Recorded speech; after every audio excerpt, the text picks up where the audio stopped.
Um levantamento feito pelo GE apontou que o Atlético está na 9ª posição entre os patrocínios Master. Bota os números na tela aí pra gente, Gabriel, meu querido, que eu vou dar uma lida aqui para vocês entenderem a situação. Patrocínio Master, aqui é que vai no barrigão da turma. Corinthians, 120 milhões por ano. Flamengo, 85 milhões por ano. Palmeiras, 81 milhões por ano. São Paulo, 52 milhões por ano. Grêmio, aproximadamente 30 milhões por ano. Internacional, o mesmo número, 30 milhões. Botafogo, 27 milhões. Cruzeiro, 25 milhões. Atlético, 18 milhões. Ô Breno, o torcedor, ele hoje cada vez mais, ele entende a importância de se ter patrocínios nas camisas. Alguns reclamam que vai ficar parecendo um abadá, mas sabe da importância disso. Cota de televisão, patrocínio, marketing, isso aqui é tanta coisa que a gente já fala. Há um tempo atrás, surgiu a polêmica dos ingressos.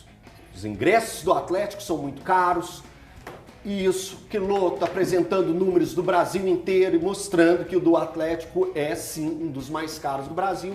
Enfim, algumas pessoas falaram que para se ter time forte, precisa ter ingresso caro. Breno Galante falou isso. Pra mim, a minha insignificância dentro do cenário esportivo, eu vejo que patrocínio, que valorização de marca, isso sim faz time forte. Isso, pra mim, faz elenco forte.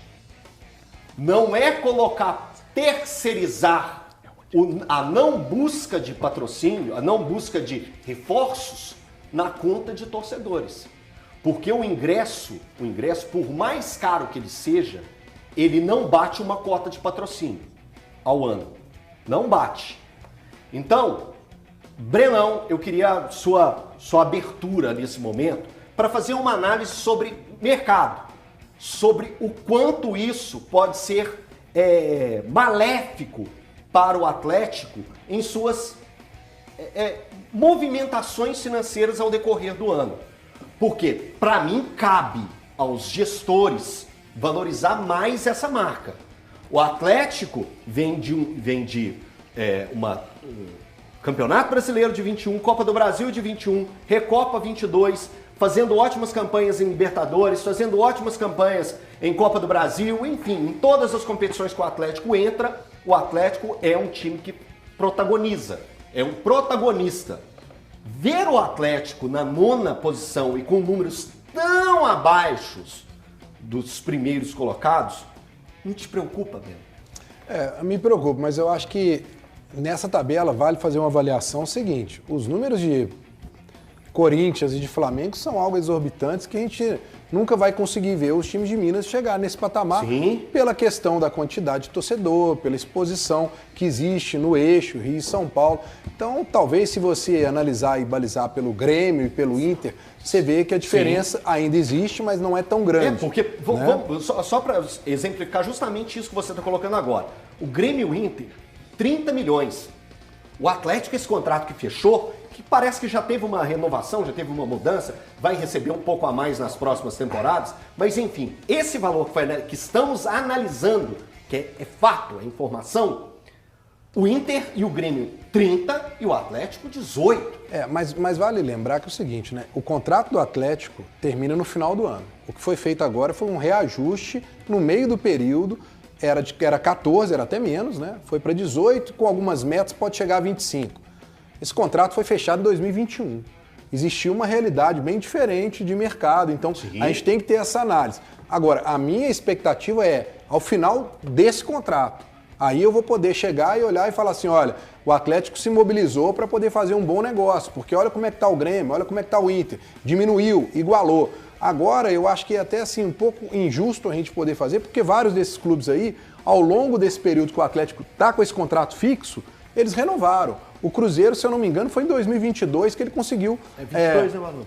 fazer, 22, se eu não me engano, em 2022. 23, início da temporada. 23. Pois é, 23 conseguiu um valor maior, mas o Atlético tinha fechado em 2021. De lá você tem uma melhora nisso. Agora, eu acho que a grande questão você falou muito bem da exploração da marca.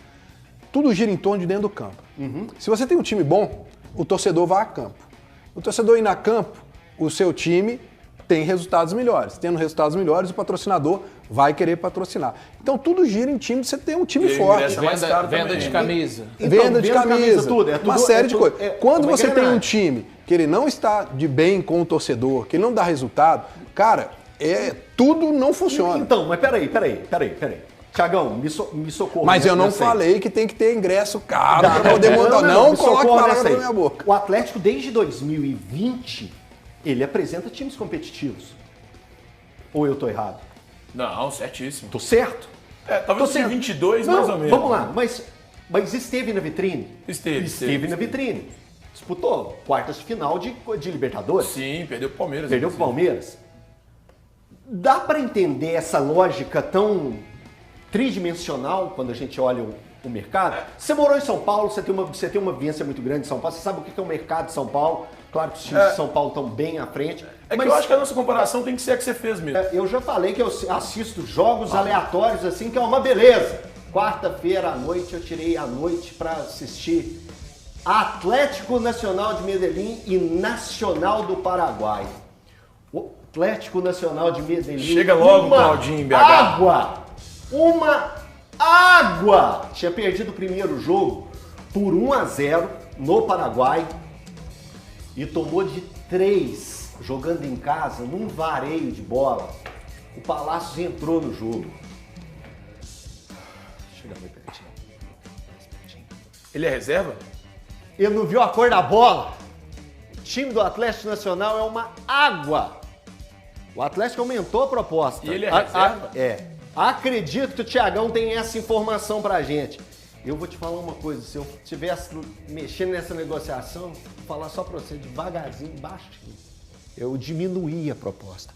Thiago Fernandes, traz informação pra gente. Então, Eltinho, o Atlético tinha feito uma oferta de 2 milhões de dólares, o que dá mais ou menos 10 milhões de reais, pela aquisição do Bryan Palacios, atacante de 21 anos, que defendeu a seleção colombiana, inclusive no pré-olímpico, que foi disputado no início do mês de fevereiro, entre os meses de janeiro e fevereiro, na Venezuela. E aí a primeira proposta foi recusada pelo Atlético Nacional, que pediu 4 milhões de dólares, que dá cerca de 20 milhões de reais. O Galo subiu essa proposta, ofereceu cerca de 3 milhões de dólares, 15 milhões de reais na cotação atual, pela aquisição do jogador, e acredita que nesse momento seria possível chegar a um acordo com o clube colombiano. O Galo está tentando convencer os colombianos a aceitar uma oferta ligeiramente inferior à pedida deles neste momento. Então o Atlético acredita que é possível sim chegar a um acordo. A situação ainda não está desenrolada, não está fácil, não está encaminhada, mas dentre os jogadores que o Atlético quer nesse momento, a situação do Bryan Palacios é a que pode de fato chegar a um desfecho positivo. Então o Galo está avançando gradativamente na questão envolvendo a possível chegada do Bryan Palacios à cidade do Galo.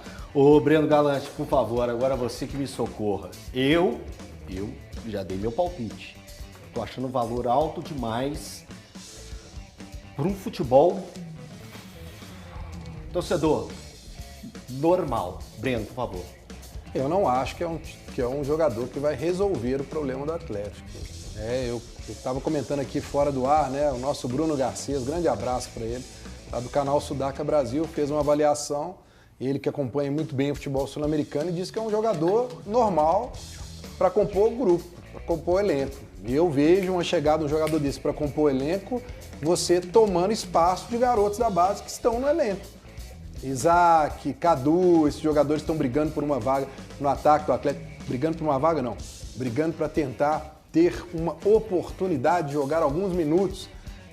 Chega um jogador como esse, a prioridade vai ser o quê? Colocar o Bryan Palacios ou colocar os garotos da base? vai ser o Palácio. Ele tem uma dúvida, Breno e Elton, ele tem passaporte europeu? Porque às vezes isso joga esse valor pro alto, porque por um jogador que nem titular num time desses realmente complica, né? O que eu posso entender é só que ele tem o perfil da SAF. 21 anos, um jogador que se vier aqui estourar, é de seleção, né? Você pode fazer dinheiro, é de seleção, disputou pré-olímpico, então você cria uma expectativa de você ter um retorno financeiro com ele. Mas é uma aposta. É uma aposta. Não passa de uma aposta. Eu acho que o Atlético hoje precisa de peças de reposição, principalmente para o seu time titular no banco. Jogadores que cheguem e resolvam um problema. Você perde um Pavon, é uma perda significativa. Um jogador experiente, um jogador que, por mais não era titular, mas ele era um 12º jogador. Os 4 primeiros jogos da temporada, ele entrou nos 4 jogos no segundo tempo. Você traz um jogador como esse, para mim é uma aposta assim como o Alisson hoje está sendo e está entrando e resolvendo o problema. Eu não vejo com bons olhos, acho que é um valor inclusive alto para um jogador como esse, né? Mas a gente tem que torcer para que dê certo, né? Se ele vier, né? Pedro, é mais uma, essa aí, aquelas negociações que de verdade, né? Acho que o Thiago falou de dar resposta ao torcedor, né? Às vezes é tipo de tá aí, contratamos. Mas às vezes não é melhor investir esse valor de uma forma melhor ou dar chance ao Alisson, que às vezes pode ter um futebol além desse que já apresentou e agradou, do que vir um jogador que vai demorar a se adaptar. Não é o diferencial dentro desse time do Atlético Nacional, tá, gente? Na minha visão, e também o Bruno Garcês, que é entendedor, estudioso a respeito de futebol sul-americano e esteve aqui com a gente, do Sudaca, ele apontou também o Ocampo, que é melhor jogador que o Brian. Então, enfim. Não, eu não faria essa contratação não, viu, Elton? Eu faria uma contratação para um setor que o Atlético precisa de mais urgência. Um lateral com esse valor e um lateral que tem potencial de revenda. O Atlético precisa de jogador de lado de campo? Precisa. Mas, já que tem o Alisson, já que tem os jogadores da base pedindo passagem, contrata um lateral, um jogador que vai ser uma emergência, assim, vai suprir uma emergência a curto prazo. Agora, esse jogador, o Brian Palácio, eu vi jogar só uma vez, também não vi nada que me chamou. Para 2024, o foco financeiro da diretoria do Atlético deverá ser diminuir as dívidas da atual equipe. Se inscreva, ative as notificações e deixe sua curtida para que já possa acompanhar um pouco mais em relação a esse tema, pois o Atlético ainda busca estratégias de amortização em relação às suas dívidas. O plano de pagamento bem detalhado deve ser elaborado para que assim o Atlético possa estar diminuindo as suas dívidas durante 2024. Recentemente, o Galo se tornou uma SAF e assim tem recebido de forma um pouco mais frequente alguns aportes que têm sido destinados em sua maioria para o pagamento de algumas dívidas das muitas que o Atlético ainda tem na busca por tornar a equipe saudável financeiramente. Para 2024, a busca da diretoria é um foco justamente nessa questão. E o torcedor terá que aguardar um pouco em relação à contratação de reforços de peso na busca por também formar um elenco bem equilibrado. Na minha visão, esse é um foco necessário neste momento, tendo em vista que o Atlético necessita ficar financeiramente saudável para que possa no futuro permitir que a equipe possa montar elencos cada vez melhores. Você atleticano, o que acha? Comente aqui abaixo qual a sua opinião a respeito desse tema.